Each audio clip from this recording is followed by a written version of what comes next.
It's an everyday thing. It's an everyday thing. It's an everyday thing when you let your nuts hang. The memorial is also an open event, so that is even crazy. But this is their sync line done, right? They're, oh Mike, well, are you speaking? Are you one of the 5 people that's speaking at this event? No, I'm not. And guess what? That's not going to stop me. First off, the memorial is also an open event, so that is even crazy. Like, the lying here is actually making me uncomfortable. I told you yesterday that we received way too many emails about Charlie's memorial. All of them were asking specifically for me to confirm that I was going. Didn't feel good to me. It felt very inauthentic. I know these journalists are not my friends. I knew they were writing hit pieces, but all of them included that question. Are you going? Are you going to go? Like, you want me to confirm my attendance so that you know where I'm going to be ahead of time? Am I being paranoid, or does that seem like a little weird? Even on PBD's show, where he just gives a platform to a guest to completely lie for 2 minutes straight, there is this random second where PBD rather oddly says something along the lines of, you don't think she's going to the funeral? Like, they keep talking about this. Take a listen again. At some point, her credibility, is going to go down the tubes because she needs to bring receipts. Bill Ackman brought receipts. How long was that tweet? It's still going. I think He was there Rob's in the still room. reading it. Andrew Colbert was there in the room. You're on the board of Turning Point? Yeah. Okay. When's the last time you saw Candace Owens? In person? Yeah. 2015, Oh, 2016. wow. Oh, okay. Yeah. No, When's the last time she was at a Turning Point event? Not in many years. Okay. But So let's, here, you don't without even even have to do being this, Ab. biased, There's a bet. is Candace even involved There's in a Shirley Kirk's life at all? no question proof that Candace Owens is nothing, has nothing to do. She would be in a perfect world if they didn't have this. What I already know was a very quiet breakup where she got too rabbit hole for him. She would be the logical heir to the TPUSA throne, but she's And not. now she's not even invited. Correct. So this is So, their divide is. Wait a is- minute, not is- invited, meaning She's not even there. Yeah, she's not. she's She's not not there. one of the names what, that. you don't think she'll be at the funeral? No. I That's mean, not the heir, funeral. the heir to Oh, the okay. TPUSA throne. She doesn't speak at the events anymore. I mean, Okay, so first and foremost, why did they all want to know if I was going to this event? I said there is no way we are going to this event now. There's a 0% chance. First and foremost, why? There's this memorial thing in Arizona, which is not a funeral. It's a memorial event. Okay, that is, by the way, in large part, from what I understand, being controlled by the White House. Trump is controlled by Zionists. So they're like baiting me here. Why would I be invited by anyone in Trump's Zionist administration as I am speaking about what topics I am speaking? It's common sense. They're not going to allow me to share the stage, right? This is, what was it? Michael Malice. Am I getting the name right? When he was going on his rant, if you watch the rest of it, when he says something's not right, he says people who are close to Trump in the first administration cannot get close to him. He's like surrounded at this moment. Michael Savage, pardon. And he's telling the truth. Okay. I feel like we're an occupied nation. It's got nothing to do. First off, the memorial is also an open event, so that is even crazy. But this is their sync line done, right? They're, oh Mike, well, are you speaking? Are you one of the 5 people that's speaking at this event? No, I'm not. And guess what? That's not going to stop me from looking into this and understanding what exactly is that happened. You're trying to make us move on because you know that you messed up. There's this memorial. On Friday's episode of Candace Owens' podcast, she did announce that she would not be attending Charlie's memorial. And the only reason she really said it was because people were pressuring her from different news outlets and articles. She said her team was getting inundated with messages demanding an answer on whether or not she would be at Charlie's memorial. She did say how she would be paying tribute to Charlie instead. So basically the PBD podcast platformed Eric Bolling saying, they were trying to defame her, trying to say that they weren't friends in the later years, saying that she hadn't been around Turning Point USA in X amount of years. Then Candace went on and played different videos of her speaking at Turning Point USA tours last year. And Eric Bolling, I could do a whole video on that dude because I watched the 5 when he was on it, and he's a shady guy. But that's not what this is about. Let's talk about the reason why she's not going to be there. She said, why would I go to something that's going to be held by the feds when I'm currently questioning them? She said, so many people asking specifically if I'm going to be there feels like a security threat. You have to keep in mind she has 4 young kids, like I'm pretty sure 4 or 5 and under. So she's got a lot to worry about, and I would be surprised if her husband was like, yeah, I want you to go to that. She goes, why? So I could just take a picture and show that I'm there at the memorial? No, she said, I will pay tribute to Charlie in another way. She said she was going to put her headphones on, listen to the song Power by Ye, and go see Ye, which I thought was very interesting. So there's a video of Candace, Ye, and Charlie Kirk. And Candace and Charlie Kirk loved the song Power by Kanye West because it was like their hype song. And she's broken down the lyrics as to why they loved it and things like that. But that's how she's going to pay tribute. I feel like her digging a little bit deeper into all of this is also a great way to pay tribute. And I think one of the points she was driving home, and while I can't speak for her, I would guess that this is one of the points she was driving home, is the fact that she doesn't need to be there to prove anything to anybody or for a photo op, but rather she was going to do something meaningful. And I think that in the social media day and age, we've forgotten meaning. Like, why do we do certain things? Is it for social media so we can take a picture? I can have a whole conversation about this. A lot of people do these things so they can take photos and post them and be a part of something. Whereas, she's grieving a real loss of a friend in a space that she is in where she could also possibly be under the same threat. So her security, her well-being, and her grieving process is obviously going to be different. Well, there you have it. Candace Owens didn't go because of a security threat, and I feel. Listen, Candace Owens. All right, I'm gonna tell y'all what. I wouldn't say I like her, but I understand her. I do wonder how Charlie Kirk felt about her, especially with everything that he said about black women. But that's neither here nor there. That time has passed. They obviously had a connection. And I think at this point right now, people who speak the truth, or if it's your truth or somebody else's truth, however, people who speak things and speak truth on things, unfortunately, they have to look out for themselves. Self-preservation. Self-preservation is one of the keys to long life, and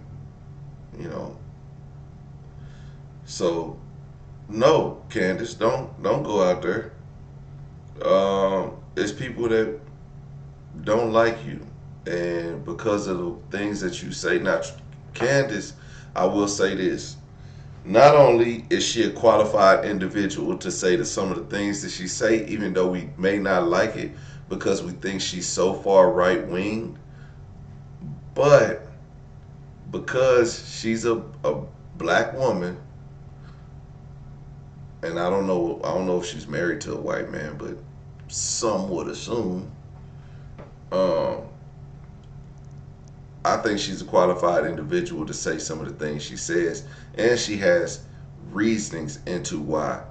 And that was my thing with Charlie Kirk.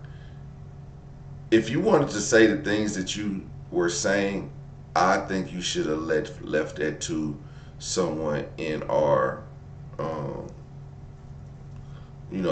think you should have let a black person say what you were saying.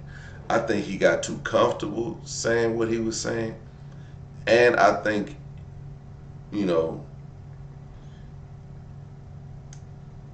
some of the things that you said would cross the line, and it might bring out a radical or two. And it only took one stupid person to do what they did, but it didn't have to be done. But it's just because people didn't like what he was saying about their lives. Like, sometimes you gotta leave people alone. Sometimes you don't have to go school to school talking bad about people. And too much of that negative intention along with ego and power.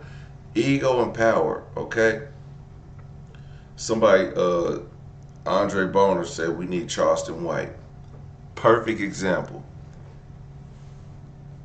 Mind you, Charleston White gives us the same messages as Charlie Kirk. Charleston White's a black man. I can listen to Charleston White because I was like, well, he makes sense. I mean, he knows what he's talking about. He knows our community. He's talking to our people. He's not going to white schools, white universities, talking to, you know, a rice bowl with a few raisins in it. Charleston White is talking to our people. So if you can't listen to Charlie Kirk, you definitely can't listen to Charleston White. But you should. Now I ain't saying, I'm saying you could listen to Charlie Kirk and get some information to get and hear what he's saying. He might say some stuff that's right. You just ain't the messenger. Louis Farrakhan says the same shit, but he's us. He's telling us what we should do. He's giving more to our community to help us out of these situations. Charleston White, he said he don't want to talk to grown folks because y'all idiots. He want to help kids, keep kids from repeating cycles. Because if you pass 20, you gonna be who you gonna be. If you can stop them when you were a kid, and that's Charleston White's thing, is feeding the youth, advocating for the youth, and trying to keep stupid people like that rapper Finesse Two Times from hanging out with a 12-year-old kid, shooting dice, cussing, gang banging. Even though this kid's life still would have been like that, keeping him in those environments and not showing him that there's more to life than shooting dice in the strip club, getting head from women at 12 years old. That's the problem with our community. I can say that because I'm me. Charlie Kirk can't say that. If y'all understand what I'm saying. There's some things you can say as a white person, but if you're a white person and you feel these things, bring solutions and bring a qualified black person to the table, and which is one reason I believe Candace Owens was around, because she was a qualified black person. We don't always like the message, but we better have a damn good messenger. Better have a damn good messenger. So, and shout out to Andre Bonner for bringing that up, because we gotta understand, like Charlie Kirk's not the only person that says this stuff about black people, and I just feel like he was just talking to the wrong crowd. He wasn't talking to us.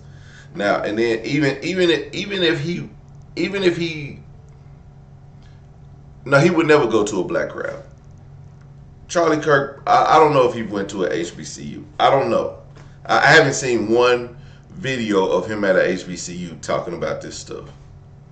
Because why? Because it would be a security threat.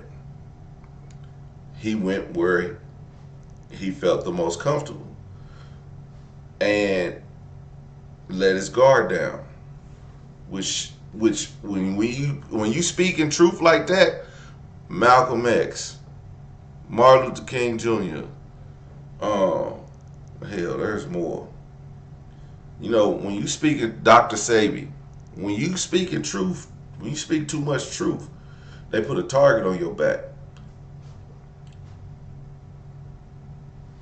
And I'm not going to say it's a conspiracy where the FBI has something to do with it. And then, you know, they got this guy who taking the fall for it. Remember, James Earl Ray went to his deathbed saying he never shot Martin Luther King. and they threatened HBCUs for what? We wasn't even on his tour list, so why threaten the HBCU? I don't know, but all I'm saying is, you know, I'm not saying I'm a conspiracy theorist. I'm just saying, look, this is what happens. So take that how y'all will, but um.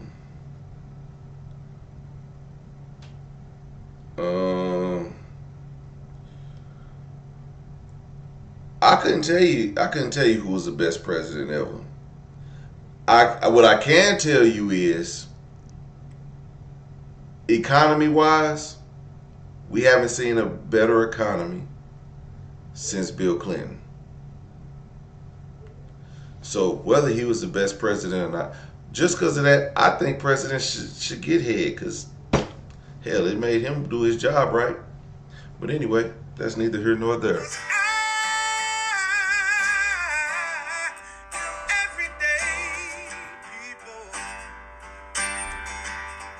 Day and night.